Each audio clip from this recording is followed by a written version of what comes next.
Nous sommes présentement à Yopougon, précisément à Jérusalem, Carrefour Opéra, un quartier situé sur la voie menant à Bobo-Doumé jusqu'au 37e arrondissement. Ici, les populations vivent dans des conditions d'insalubrité extrêmes, exposées à des risques sanitaires considérables et aussi aux risques d'inondation en saison pluvieuse. Pour en savoir plus sur ce problème et ses conséquences, nous avons rencontré Madame Assemian, habitante du quartier depuis 2002, et certains riverains. Moi, je suis dans ce quartier depuis 2002. En tout cas, on était ici, il n'y a pas eu de soucis. Il y a un caniveau qui relie ce quartier au quartier Awa, à la société Awa. Et ce caniveau, c'était l'eau Awa qui passait. Et cette eau était très limpide. Souvent, même pour les travaux de maçonnerie, on partait puiser l'eau pour faire les travaux. Et depuis, ça fait 2 ans de cela, il y a des gens dans le quartier qui se sont branchés dessus avec les eaux usées. Ils ont fait leur canalisation avec les eaux usées. Et cela, bon, ça ne créait pas de problème. Mais depuis l'année passée, ce quartier à Bayaté là, les gens ont commencé, en ce moment qu'on était ici, le quartier n'était pas habité. Le quartier à Bayaté n'était pas habité. Donc, quand l'eau sort du caniveau, l'eau se dirigeait vers le quartier. Mais depuis que ce quartier, ils ont loti, ils ont commencé à construire, les gens, ils ont carrément fermé la sortie de l'eau.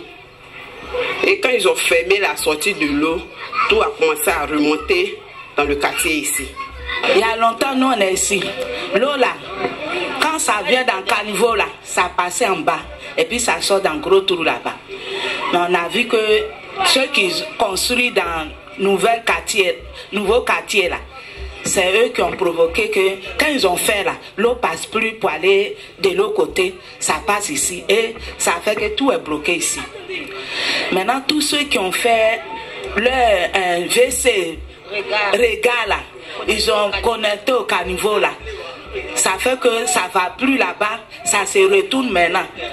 Donc l'eau sale d'ici, l'eau sale qui quitte en haut là-bas, tout ça là, ça s'arrête ici. Effectivement, nous on souffre. On souffre vrai. À la question de savoir si les autorités ont été informées de la situation, elles ont répondu par l'affirmative et qu'aucune action n'a été menée jusqu'à présent. Un jour, tout le quartier était sorti pour qu'on arrive à tirer l'attention des autorités. D'autres sont venus, le maire, bon, les attachés du maire sont venus et nous ont dit non de rentrer, ils vont chercher une solution. Et jusqu'à présent, rien n'a été fait. Rien n'a été fait. Il y a des chaînes et des presses qui sont passées, ils nous ont interviewés, mais rien n'a été fait. Depuis, ça dépasse. Ça dépasse 4 mois. Depuis ce jour-là, on dit d'attendre, donc on est là. Faut pas que, sinon nous on dit on va se lever pour se mettre sur la route. Mais on dit d'attendre. Donc on a quelle force pour aller, mais si les gens ont dit d'attendre, nous on est obligé d'attendre. Donc depuis là on attend. Et puis on est dedans. Et même c'est que le sale là, c'est pas bon pour les gens.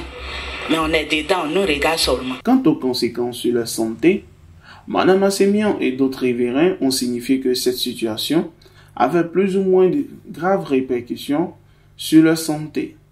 J'ai fait une infection pulmonaire à cause de cette eau. Mais voilà, voici ma cour. C'est ici aussi. Les enfants sont tombés malades et quand on est allé à l'hôpital, on a détecté que j'avais une infection pulmonaire. On a essayé de soigner, comme moi-même je suis du corps. En tout cas, c'est passé très vite avec les médicaments. Bon, par rapport à la blessure, bon, puisqu'ils ont fait un petit pont. Donc quand je sautais, c'était la nuit. J'ai trébuché, je suis tombée. Il est mal, ça fait plus de 3 mois. Je n'arrive pas à aller au travail. Je suis assise. On est tombé malade. Et quand on tombe malade, on s'en va. Les enfants ont comme grandes personnes, infection. Voici un mec. Un jour, l'enfant l'a évanoui dans ma main. On est parti par lui avec une infection. C'est là on a traité, puis l'enfant là est sauvé. Voilà l'autre. Malgré cette situation, les riverains gardent espoir qu'une solution peut être trouvée et ils lancent un appel de détresse pour attirer l'attention des autorités sur leur situation de précarité et demandent une aide urgente. Donc on demande pardon aux autorités s'ils entendent notre cri, qui viennent nous aider, qui viennent faire quelque chose pour nous. Nous on demande pardon, on n'a qu'à venir arranger et parler aussi à les gens du quartier.